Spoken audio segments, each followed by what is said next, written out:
सुप्रभात सारे बच्चों। आज मैं कक्षा 7 को व्याकरण का चैप्टर 1 पार्ट 1 जो है भाषा, लिपि और व्याकरण का अभ्यास कराऊंगा। उसके पहले मैं बता दूं आपको कि भाषा, लिपि और व्याकरण क्या होता है। तो भाषा आप जानते हैं, भाषा क्या होता है।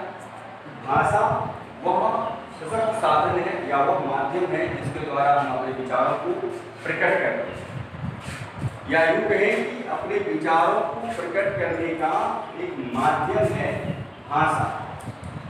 भाषा के दो रूप होते हैं, एक लिखित और दूसरा मौखिक।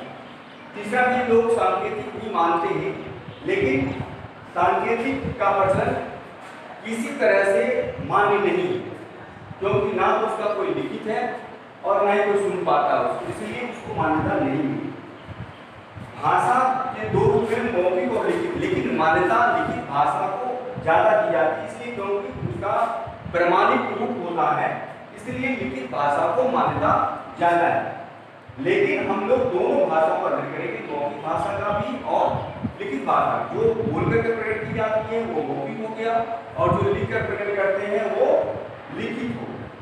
दूसरी बात, उन भाषाओं, जिस भाषाओं को हम बोलते हैं, फिर उसको जिस लिखने के काम करते हैं, तो लिखने में जिस रूप चिन्हों का प्रयोग करते हैं उसको लिपि कहते हैं। हर भाषा की अपनी अपनी लिपि होती है, अपना अपना रूप चिन्ह होते हैं जिसके द्वारा वो लिखते हैं भाषा में। तीसरा है व्याकरण। तो व्याकरण क्या है? तो व्याकरण वह शास्त्र है जिसके माध्यम से हमें शुद्ध शुद्ध बोलना, शुद्ध शुद्ध पढ़ना और लिखना सिखलाता है। या यूं कहें कि भाषा को शुद्ध करने का एक मंत्र है व्याकरण। व्याकरण के बिना भाषा का शुद्धिकरण करना संभव नहीं। ऐसा मत समझे कि व्याकरण पहले आ गया और भाषा बाद में आई, नहीं, भाषा पहले आई और व्याकरण बाद में आया। क्योंकि भाषा का जैसे जैसे विशेषता बढ़ती गई, इसका विस्तार होता गया, तैसे तैसे उसको एक नियमबद्ध करने की आवश्यकता पड़ी, तब जाकर के व्याकरण की रचना।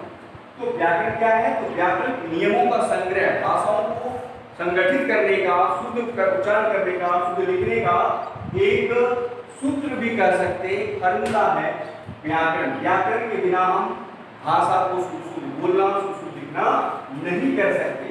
तो परिभाषा लिखना चाहेंगे, व्याकरण वह साधन है या वह शास्त्र है जिसके द्वारा हम भाषा को शुद्ध पढ़ लिख सकते हैं।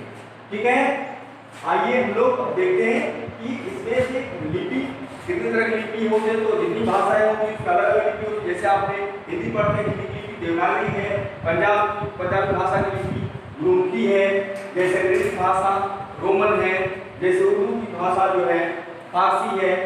उस तरह से बहुत सारी भाषाओं की अपनी अपनी लिपियां होती हैं। व्याकरण के भी 3 भाग हैं, वर्ण विचार, शब्द विचार और वाक्य विचार। तो इस पर हम लोग करेंगे। पहले हम लोग भाषा से आधारित क्वेश्चन, लिपि से आधारित क्वेश्चन और व्याकरण पर आधारित क्वेश्चन की चर्चा अभी करेंगे। तो आइए हम लोग इसका अभ्यास कार्य प्रारंभ करते हैं। भाषा, लिपि एवं व्याकरण। तो भाषा, सही चुन विकल्प चुन, सामने सही चिन्ह लगाना है। तो भाषा के कितने रूप होते हैं? अभी तुरंत बताया मैंने आपको, भाषा के 2 रूप होते हैं, मौखिक और लिखित। हिंदी भाषा, हिंदी भारत की है। हिंदी भारत की कैसी भाषा है? तो ये राजभाषा है। बच्चा सबसे पहले सीखता है, कौन सी भाषा सीखता है? तो मौखिक भाषा सीखता है। हिंदी दिवस कब मनाया जाता है? तो 14 सितंबर या 14 सितंबर को मनाया जाता है। भाषा का शुद्ध ज्ञान होता है। भाषा का शुद्ध ज्ञान कौन करा सकता है? अभी तुरंत बताया मैंने आपको। तो भाषा का शुद्ध ज्ञान व्याकरण के द्वारा होता है। तो व्याकरण। नीचे कुछ राज्यों के नाम दिए जा रहे हैं, वह भाषाओं के नाम लिखिए। गुजरात में क्या बोली जाती है? तो गुजराती। महाराष्ट्र में मराठी, उड़ीसा में उड़िया, पंजाब में पंजाबी, असम में असमिया। भाषा शब्द की उत्पत्ति कहाँ से हुई? इसका क्या अर्थ है? भाषा के कितने रूप हैं? तो भाषा शब्द की उत्पत्ति संस्कृत का भास मूल धातु है, भास शब्द से आई है। भास धातु है, भास माने बोलना, है ना।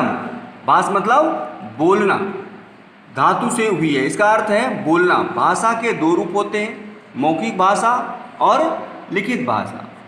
व्याकरण किसे कहते हैं? किसी भी भाषा के लिए व्याकरण की क्या उपयोगिता है? तो व्याकरण वह शास्त्र है जिसके द्वारा हम किसी भाषा के नियमों और अवस्थाओं का ज्ञान प्राप्त करते हैं। किसी भी भाषा को शुद्ध रूप से लिखने, पढ़ने और बोलने के लिए उसे भाषा का व्याकरण जानना होता है या व्याकरण जानना जरूरी होता है। अब देखिए क्वेश्चन नंबर 5, रेखा खींच करके भाषा लिपि का मिलान करना। अभी तुरंत बोले अंग्रेजी की लिपि क्या है, तो रोमन। हिंदी की लिपि क्या है, देवनागरी। पंजाबी की लिपि क्या है, गुरुमुखी। उर्दू की लिपि क्या है, फारसी। नीचे कुछ चित्र दिए गए हैं, ये भाषा के कौन से रूप को सामने लिखिए। तो ये देख रहे हैं लिख रहा है तो यह लिखित भाषा है। ये देखिए कुछ भाषण दे रहा है, माइक लगा हुआ है तो लग रहा है कि मौखिक भाषा है। बोल रहा है, ये नाच रहा है तो संकेत कर रहा है कुछ, तो ये सांकेतिक। ये भी समाचार बोल रहा है, लग रहा है मौखिक, तो ये मौखिक भाषा है। जिसका पूर्ति कीजिए। भारतीय संविधान में डैश को डैश सितंबर 1949 में भारत की डैश घोषित किया गया। भारतीय संविधान में हिंदी को 14 सितंबर 1949 में भारत की राजभाषा घोषित किया गया। वह शास्त्र जिसके द्वारा भाषा के शुद्ध रूप का ज्ञान होता है डैश कहलाता है, तो व्याकरण। भाषा के दो रूप हैं, मौखिक और लिखित। क्षेत्र विशेष में बोली जाने वाली भाषा को बोली कहते हैं। ये भी जान लीजिए कि बोली का कोई अपना व्याकरण नहीं होता, लेकिन कुछ ऐसी बोली है जिसका क्षेत्र बहुत विस्तृत है, उसके अपने व्याकरण होते हैं, लेकिन उसको बोली नहीं कह सकते। तब उसमें भाषा में आ जाएगा, जिसका अपना व्याकरण होता है और क्षेत्र विस्तृत हो जाएगा तो उसकी बोली को हम भाषा कहने लगते हैं। जैसे मैथिली एक भाषा है, पहले बोली थी अब लेकिन भाषा गिनती आती है। अंगों, मौखिक ध्वनियों को लिखित रूप लिपि कहलाता है। इस प्रकार से आपका ये पाठ पहला समाप्त हो गया। व्याकरण खंड का पहला पाठ समाप्त। धन्यवाद। फिर दूसरे पाठ में पढ़ेंगे हम लोग नेक्स्ट।